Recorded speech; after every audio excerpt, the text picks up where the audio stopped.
बिस्मिल्लाहिर्रहमानिर्रहीम, अस्सलाम वालेकुम। मैं हूं आपकी मेज़बान अना यूसुफ। उम्मीद है आप ठीक ठाक होंगे। बारिश हो रही है जी शहर में, और गुज़श्ता हम देख रहे हैं दिनों से बारिश का सिलसिला जारी है। बटी वाली बारिश जो कि सुबह सवेरे से शुरू हुई, बल्कि रात से बारिश हो रही थी जी। हल्की फुल्की बारिश है, लेकिन इस बारिश में ख़ासियत क्या है? ठंडी हवाओं के साथ ये बारिश है जी, जिससे शहर का मौसम बहुत ज़्यादा खुशगवार है। बट साथ ही साथ प्रॉब्लम ये है कि बहुत सारे इलाकों में मसाइल भी हो जाते हैं। बहुत सारे घरों में हम देखते हैं कि जी करंट लगने के वाक़यात, रोड एक्सीडेंट। इस बारिश में बहुत ज़्यादा मोहतात रहने की इसलिए भी ज़रूरत होती है कि स्लिपरी हो जाते हैं आपके रोड, मुसलसल जो बारिश हो रही है इसलिए। तो वो लोग जो कि अभी बाहर निकल रहे हैं, घर से जा रहे हैं अपने दफातर या अपने कारोबारी मराकज़ पे, स्पीड लिमिट गाड़ी की, मोटरसाइकिल की कंट्रोल रखें।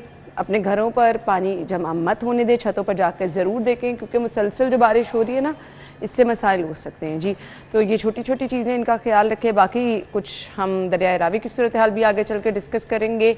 अभी ओवरऑल शहर में क्योंकि बारिश इस तरह की नहीं है कि पानी बहुत ज़्यादा जमा हो जाए, ऑल दो ट्रैफिक बहुत ज़्यादा थी, क्योंकि जैसे ही मैं आई हूँ जिना हॉस्पिटल के पास, वहाँ तकरीबन मुझे 15 मिनट ट्रैफिक में मैं स्टक रही हूँ। तो टाइम का मार्जिन रखे जाएंगे तो टाइम पे पहुंच भी जाएंगे। अब बारिशों पे बात कर लेते हैं। आमिर रज़ा खान साहब और अली साई साहब ने ज्वाइन किया। अस्सलाम वालेकुम। Thank you so much. Aamir भाई आपकी तरफ आती हूँ पहले।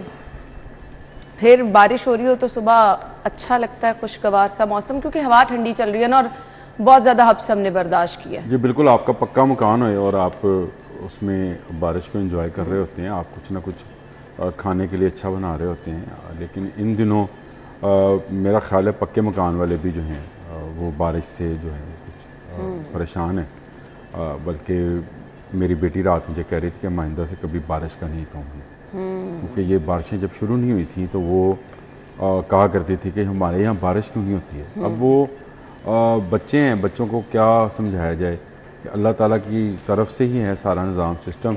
और ये बारिशें जो हैं उन लोगों से पूछा जाए जो इस वक्त सैलाब में घिरे हुए हैं। कल अली साई जो थे उस इलाके में मौजूद थे, इन्होंने मुझे एक वीडियो भी भेजी और उन्होंने दिखाया कि कितना कितना पानी है वहाँ पे। बारिश होने से ये होता है कि जो पहले से पानी मौजूद है उसके अंदर मज़ीद पानी शामिल होता रहता है। तो उसने ड्राई आउट कहाँ से होना है और उसने निकलना, ड्रेन आउट कैसे होना है, ड्राई आउट कैसे होना है, दोनों चीज़ें। ये तो बाद वाले मराहिल है ना, अभी तो मैं तो यही कह रहा हूँ। अभी तो सैलाब का वो स्पैन तो निकल गया, बारिश का दरिया का पानी तो नीचे उतर गया, लेकिन यहाँ से पानी कैसे निकलेगा? क्योंकि निकलेगा उस सूरत में जब बारिशें ख़त्म होंगी। तो आपके पास तो अभी बारिशें मजीद कह रहे हैं कि 5 तक बारिशें हैं, और मुसद्दिक मलिक साहब ने तो खैर 10 तक पेशगोई कर दी कि 10 सितंबर तक बारिशें हैं। मैं ये बता रहा हूँ कि 16 सितंबर तक बारिशें हैं आपके पास। अच्छा, 16 तक जी, 16 सितंबर। और इंडिया के पास तो अक्टूबर तक चला गया है मानसून।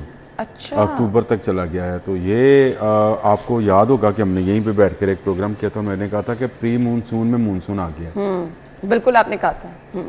तो ये प्री मानसून से मानसून शुरू हुआ है, ओरिजिनल मानसून। और ये हमारे यहाँ सितंबर 16-17 सितंबर तक जाएगा, भारत में ये अक्टूबर के मिड तक जाएगा। तो ये बड़ी ख़तरनाक सूरत हाल है, और दरियाओं की सूरत हाल आपके सामने ही है कि जिस तरह से लोग डूब रहे हैं और जिस तरह से लोगों के माल मवेशी और उनका है अल्लाह ही है जो उनको।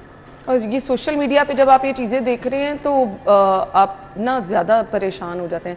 साई साहब, आप तो कल वहाँ मौजूद रहे, तो क्या सिचुएशन थी? मैं तो ना कल वहाँ पे कवर भी करता रहा। मेरा ख्याल है, एक तो सबसे पहली बात यह है कि नेचर के अगेंस्ट नहीं जाना चाहिए आप। ये सबसे बड़ी बात। जब आप कुदरत के अगेंस्ट जाते हैं मसाइल होते हैं, फिर वो वक्ती तौर पे तो आपको लग रहा होता है कि आपने चीज़ें टैकल कर ली, बेहतर बना ली, या आपने यहाँ पे घर बना लिए, क्या कुछ कर लिया। लेकिन जब कुदरत अपनी चीज़ें खुद बनाती है तो फिर समझ आती है कि हमने गलत किया था। कल मैं थीम पार्क गया, तो थीम पार्क की जो मेन एंट्रेंस है वो मुल्तान रोड से, वो बिल्कुल ऊंचाई का इलाका है, ऊंचाई का बिल्कुल मैं टॉप पे खड़ा था। तो उसके जो पहले वाला ब्लॉक था वहाँ पे उस वक्त भी 6 से 7 फीट पानी था, लेकिन उससे तकरीबन 150 मीटर जब आप आगे जाएं तो वहाँ पे 10 से 12 फीट पानी था, और वहाँ पे कश्ती के बगैर आप नहीं जा सकते। और वहाँ पे जो लोग खड़े थे, सिविलियन को अंदर जाने की इजाज़त नहीं थी। जर्नलिस्ट जा रहे थे वो भी बोट पे, रेस्क्यू वाले जा रहे थे या डिस्ट्रिक्ट गवर्नमेंट वाले। अब मसाइल वहाँ पे क्या हैं? एक तो चलें घर डूब गए पानी में, सामान लोगों का ख़राब हो गया, उसकी तो अब बचत है ही नहीं। अब पिछले 4-5 दिन से पानी है तो वो तो सारा कुछ ख़त्म हो गया। अब जो छतों के ऊपर किसी की डबल स्टोरी पे कोई सामान बचा है, वहाँ पे चोरियाँ हो रही हैं। और वहाँ पे वो जो चोर है वो भी टेक्निकल होते हैं, उन्होंने बोट्स बनाई हैं। देखें कितनी परेशानी है। और वो एक तो पहले ही वो रात के औकात में जाते हैं, सामान उठाते हैं और लेके आ जाते हैं। अब 10 से 12 हज़ार घर है वहाँ पे, 10 से 12 हज़ार घर है वहाँ पे भाई साहब।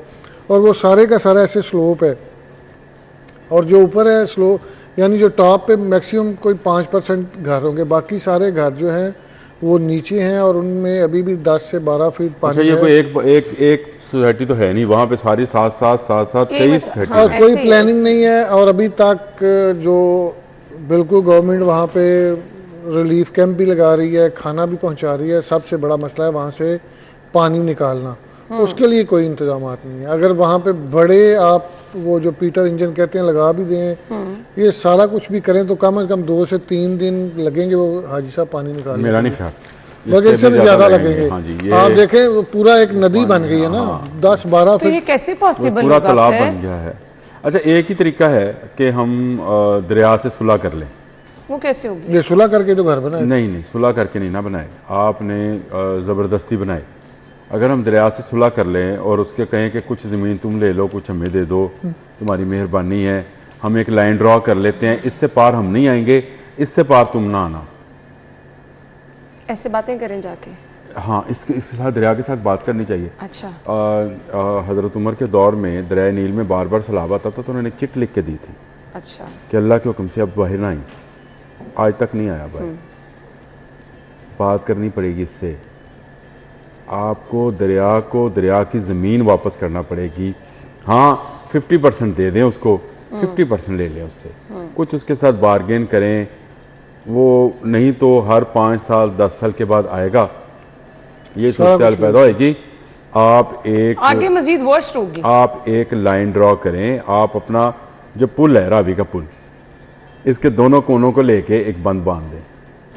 रावी से कहे तू इस पार नहीं आना, असी उस पार नहीं आना, तू पावे भागत पावे लांगत पावे जो मर्जी कर। अब उसको रास्ता दे देंगे, वो चला जाए। बिल्कुल। अब ये बड़ा मसले का हल तो ये है।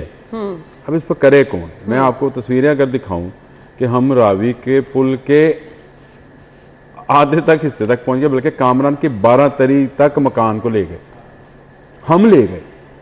रावी नहीं हमारे पास। अच्छा, ये लोगों को गलत फहमी कि रावी आ गया घरों में। इसमें फिर एक बंदा शामिल नहीं है। नहीं, आपकी सारी सोसाइटी शामिल है। आप देखें, मैं तो ये कहता हूँ, किसी एक बंदे का तो कब्जा है। वही मैं कह रही हूँ ना। फिर दरिया जो है, दरिया अल्लाह की जमीन होती है। दरिया जो होता है वो उस पर किसी का कंट्रोल नहीं होता।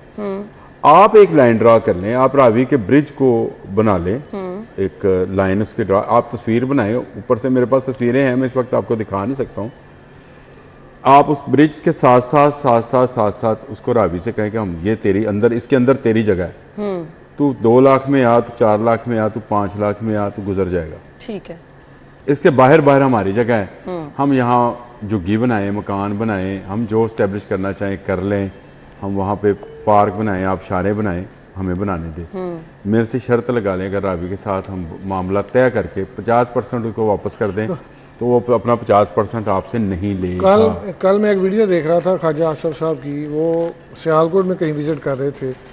तो एक बुजुर्ग वहाँ पे बैठे हुए थे, उन्होंने बिल्कुल जो पता नहीं नाला था, वो कैनाल थी, क्या था, वहाँ पे उसने जानवर रखे हुए थे। तो वो कह रहे थे कि आपने यहाँ पे ये क्यों रखे? तो कह रहे थे इससे मजबूती है पानी की। उन्हें कहा मजबूती तो है वे, तुसी सरकार की जगह तो कब्जा करके बैठे हो। वो पंजाबी च उन्होंने गल कर रहे सन, उन्होंने जो सियालकोटी मखसूस स्टाइल। उन्होंने कहा यार तुसी इनू हटाओ इथों। उन्होंने कहा जी वो बाकी भी पिछे आ रहे। उन्होंने कहा सारी हटानियाँ पैणगियां, नहीं तो हर साल है सैलाब आएगा।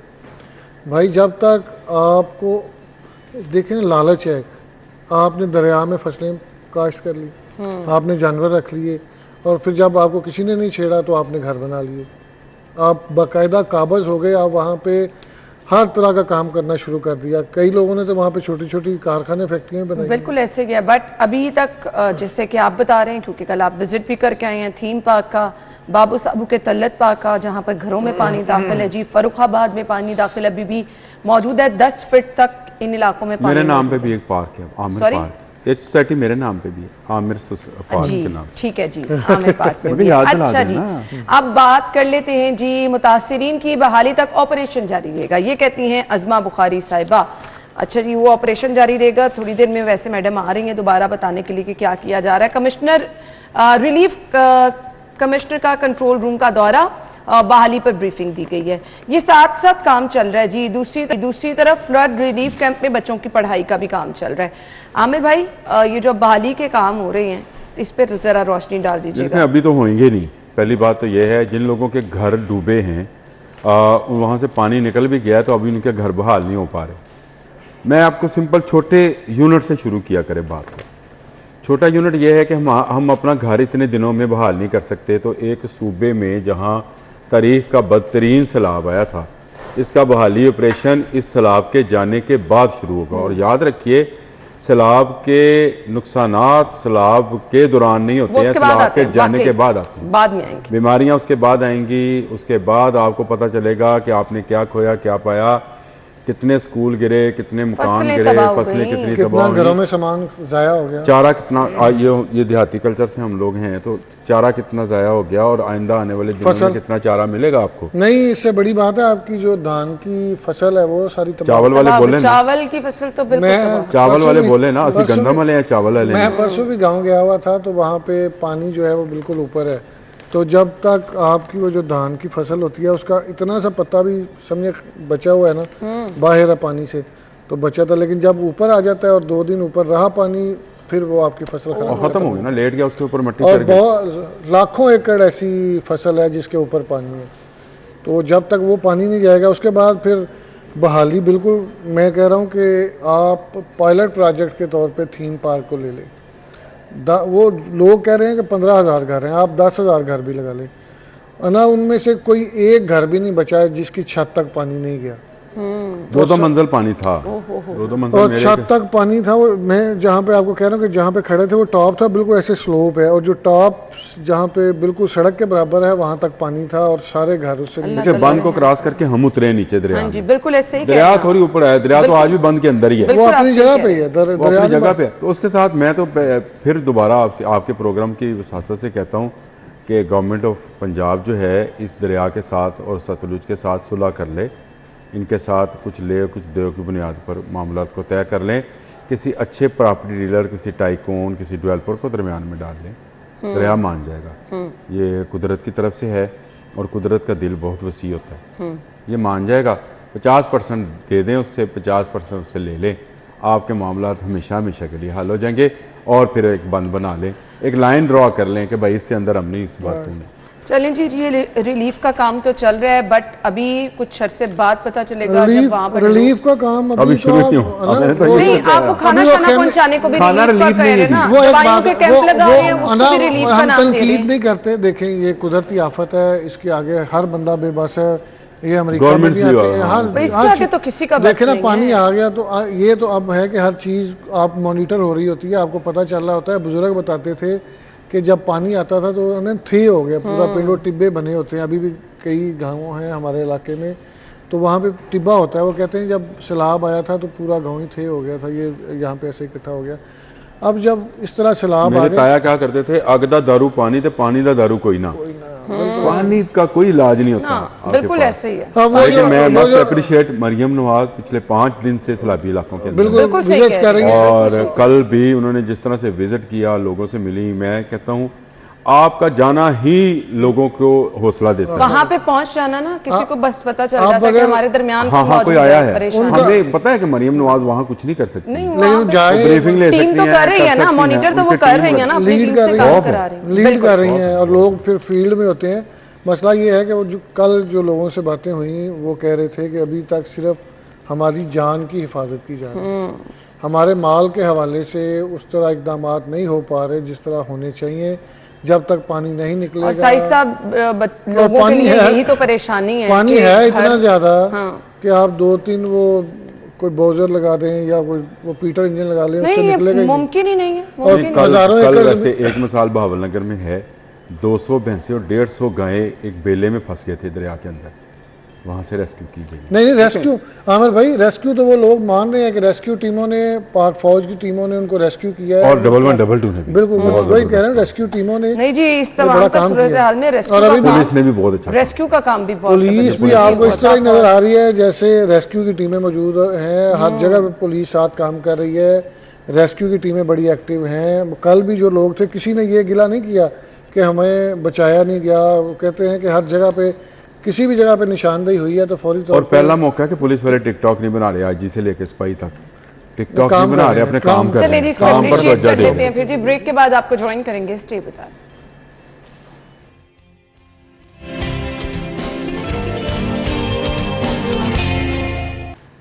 Welcome back. अली रामे की खबर है और खबर यह है कि अंडरग्राउंड पार्किंग के लिए 24 अरब 59 करोड़ रुपए मंजूर किए गए हैं। फंड से नासिर बाग, मोची गेट, शेरावाला, टिकसाली गेट में अंडरग्राउंड पार्किंग तामीर की जाएगी। अच्छा जी, अभी एक और प्लान था, पहले उस पे तो काम शुरू नहीं हुआ, ये एक लंबी लिस्ट आ गई है। प्रोजेक्ट रेजिडेंस फाइनेंसिंग फैसिलिटी के लिए 1 अरब 27 करोड़ की मंजूरी दी गई है। आमिर भाई, वो नीला गुंबद भी अंडरग्राउंड पार्किंग का प्लान था ना? पिछले हफ्ते हाँ जी, वो अलग से है, नहीं, वो पिछले हफ्ते वो पिछले हफ्ते था। गया और काम ये इसके लिए भी 24 भाई, पहले तो ये आप पानी का मसला हल करें। मुझे तो ये समझ नहीं आती कि इनको इस बार मामले में भी अब पार्किंग सूझ रही है, और ऐसी जगहों पे जैसे मैंने अभी ना पिछले दिनों आजम क्लास मार्केट की फुटेज देखी, बारिश के बाद वहाँ से पानी इस तरह से बह रहा था जैसे कान और नरान में पानी हमने बहते हुए पहाड़ों पे देखा। झरने। इस तरह जगह है ना। अच्छा, तो आप उसके अंडरग्राउंड पे लेके जाएंगे तो उसमें पानी जो है उसको कैसे रोक पाएंगे? पहले तो आप दरिया, मैं फिर वही बात करता यानी हूँ, आपका ये कहना है कि अगर देखें, बेसमेंट अगर में आपके ये बन पास- जाती है तो पानी की भर जाएंगी। आपके पास पहले तो अपने इंफ्रास्ट्रक्चर पर गौर करें कि हमारे पास कौन सा इंफ्रास्ट्रक्चर है, कहाँ पर हम क्या काम कर सकते हैं। लाहौर जो है ये दरिया के किनारे पे वाक़या था, शाही किला हो या बादशाही मस्जिद हो, इसके साथ साथ दरिया बहता था, बुड्ढा राजा इसको कहते हैं जी, साथ साथ बहता था। आपको वहाँ से खड़े होकर नीचे 2 मंजिल नीचे रोड नज़र आएगी, सर्कुलर रोड जिसको बोलते हैं।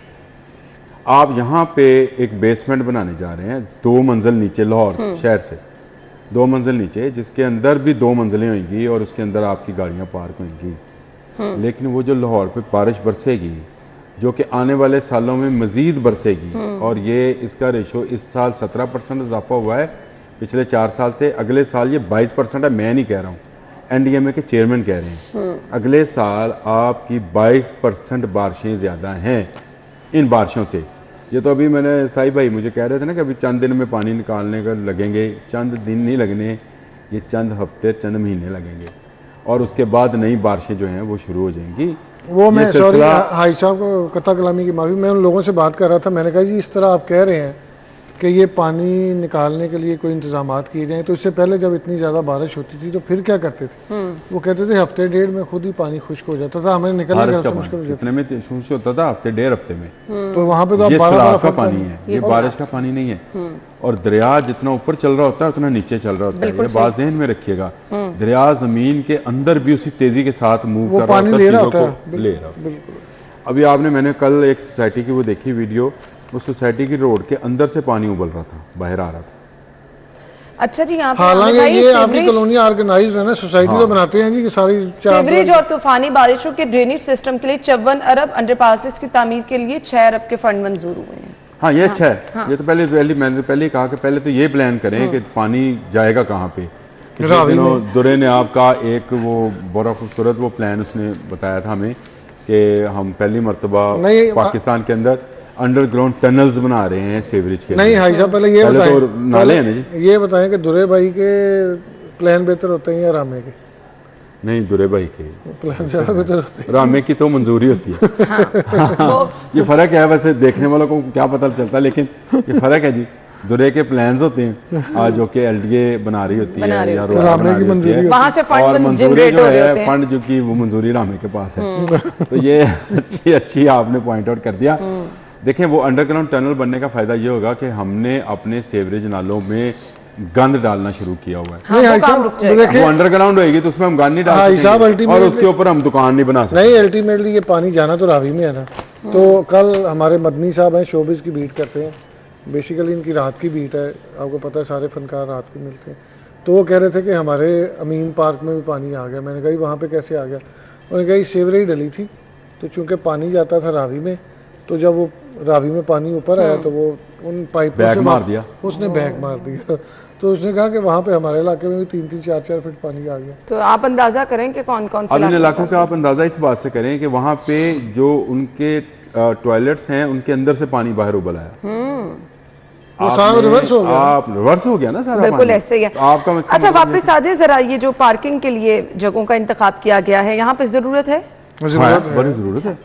देखिए आपका सारा शालमी और आपका आजमगढ़ शेरावाला मार्केट गेट, आपने रोड पे गाड़ियां लगी आपने शालमी, शेरावाला गेट, अंदरून शहर में कहीं भी जाना होता है आपको गाड़ी खड़ी करने की जगह ही नहीं। आपने कोई शॉपिंग करनी है, आपको जहाँ कहीं गाड़ियां लगी होती हैं वो सारे दुकानदारों की, ताजिरों की अपनी गाड़ियां, और वो भी रोड पे ही होती है। पार्किंग एरियाज, तो पहले आप जाए ना शॉपिंग के लिए, पार्किंग एरियाज भरे होते हैं। आप कहीं गाड़ी खड़ी करते हैं, आपके पास वो आ जाते हैं ट्रैफिक पुलिस वाले कि आपकी गाड़ी उठा लेंगे। वो भाई फिर शॉपिंग कैसे करेंगे? बिल्कुल गाड़ी खड़ी अच्छा मुझे करने साहब ऐसे, सॉरी आपकी बात काट रहा हूँ, मुझे समझ नहीं आई ये अंडरग्राउंड क्यों जाना चाहते हैं? ये लिबर्टी पार्किंग हाइट की तरह ऊपर जाकर एक अच्छा सा रेस्टोरेंट बनाए। देखें अंदरून शहर जैसा नज़ारा आज भी शहर में और कहीं नहीं मिला। आप कह रहे हैं गाड़ी पार्क करने जाए तो हाँ नहीं, गाड़ी पार्क करें, आपको ऊपर रेस्टोरेंट बना हो जैसे यहाँ लिबर्टी में बना हुआ। आप बादशाही मस्जिद वाली देखें ना, वहाँ पे जो दुकानें ना बनने दें ये साइकिलों की, और जिस तरह से आपने रंगमहल वाला पार्किंग प्लाजा बेरागरक किया, दुकानें किराए पे देकर 200 रुपया महीना किराया लेते हैं, और वो 10 फुट की उसने 10 बाय 10 की दुकान ली और उसने 250 फुट आगे रोड पे जगह जमा की। ये काम ना करें आप, अच्छा पार्क एंड राइड प्लाजा बनाएं, उसके ऊपर एक बहुत खूबसूरत रेस्टोरेंट बनाएं, जिस तरह के मैं आपको बता रहा हूँ लिबर्टी में मौजूद है। चलिए सजेशन तो अच्छी, आप देखें इस पर अमल का तो ये पार्किंग प्लाजा वैसे बनते देखें, ये आप जमीन के अंदर क्यों जाना चाहते हैं? ये चलिए ये आपकी सजेशन है, जो जाना चाह रहे हैं उनका कोई प्लान तो होगा ना? नहीं वो प्लान ऐसे ही है, वो छोड़ दें जिस तरह से मोटर बाइक का प्लान था, वो प्लान छोड़ दें। मैं लेट्स सी, अभी ब्रेक पे जाते हैं जी, वापस आएंगे ब्रेक के बाद।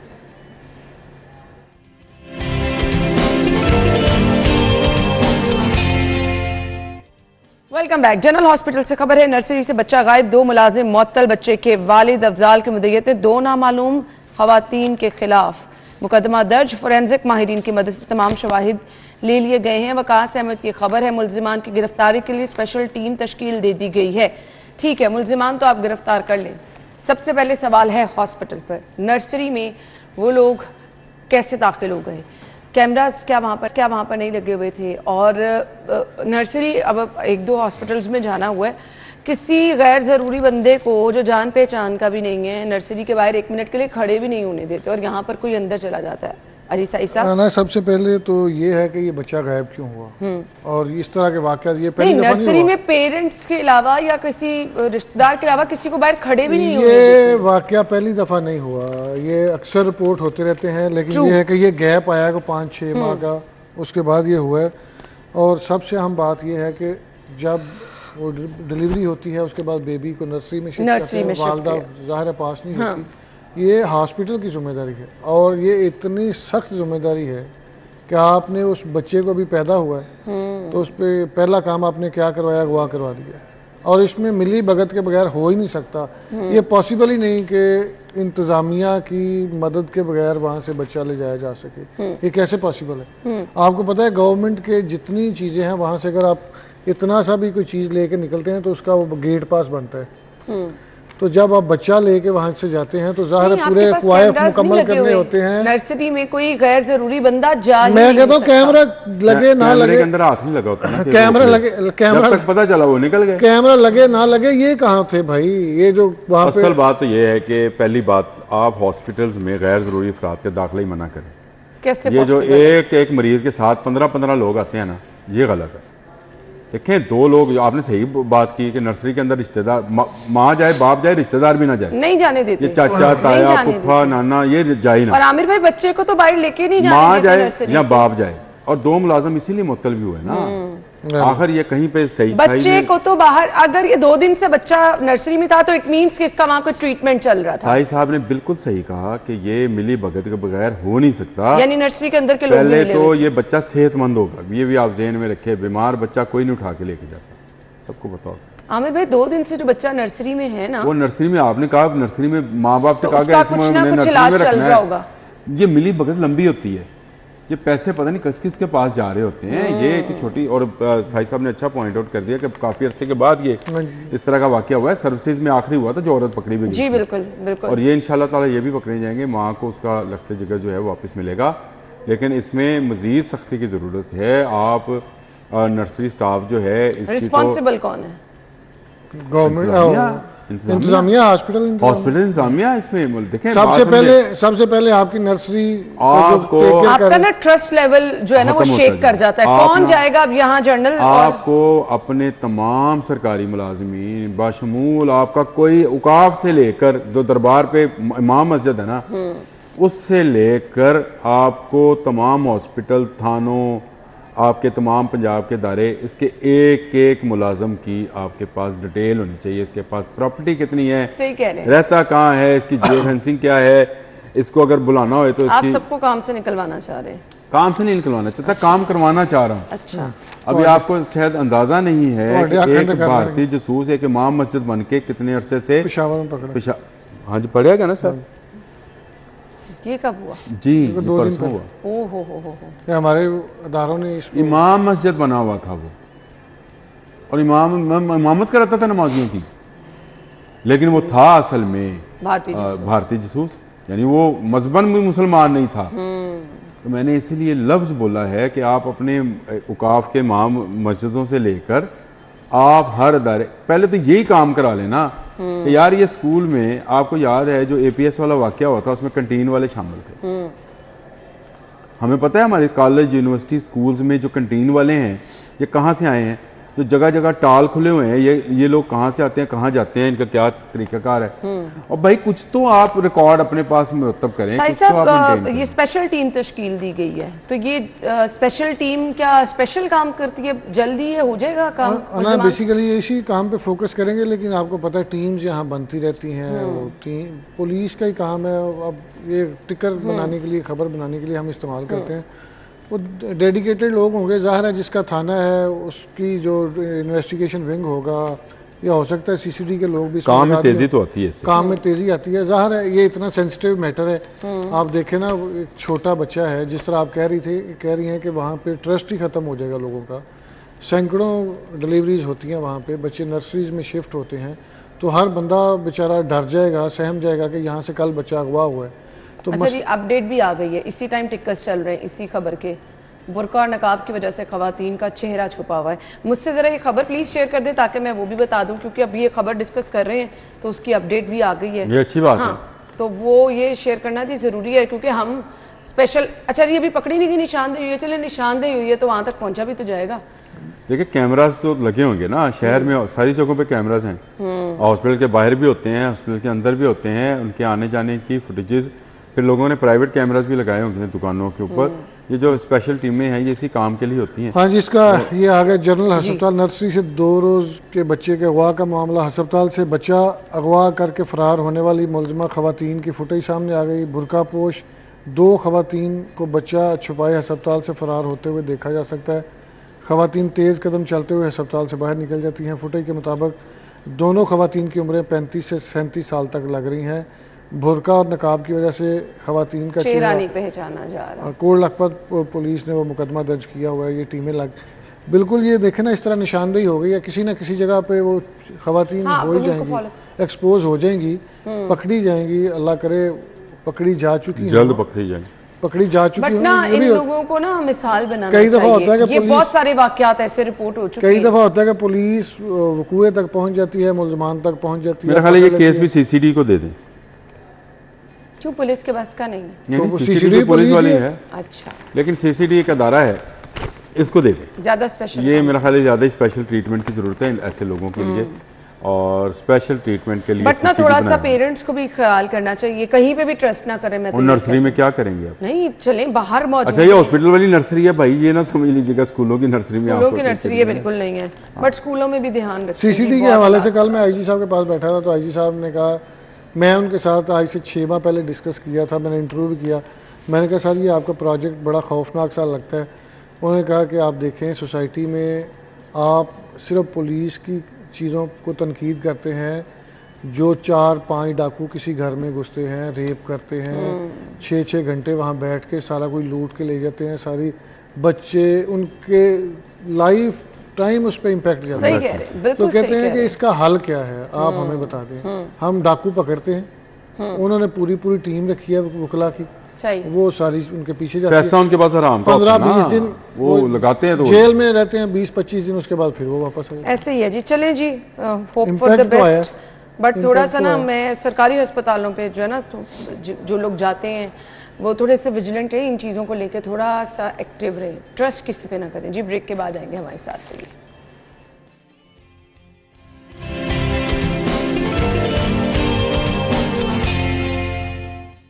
Welcome back. नई गाड़ी और मोटरसाइकिल पर पुराना नंबर लगेगा। हमने कुछ देर पहले ही आपसे खबर डिस्कस भी की थी कि अब अगर आप अपनी गाड़ी सेल कर रहे हैं तो वो नंबर प्लेट जो कि आपकी गाड़ी पे लगी है, आप गाड़ी सेल भी कर देंगे, वो नंबर प्लेट आपकी हो जाएगी जी। आप नेक्स्ट जो भी गाड़ी लेते हैं या बाइक लेते हैं, आप उस पर अपनी नंबर प्लेट, सो अब ये लाइफ टाइम नंबर प्लेट मेरी हो जाएगी। अना ये बिल्कुल, अगर आपके नाम पर कोई भी गाड़ी अब रजिस्टर्ड है 1 सितंबर से जो है प्रोग्राम का खत्म हुआ है। थैंक यू सो मच, आप लोगों के टाइम का शुक्रिया। हम हेडलाइंस के बाद आते हैं जी वापस।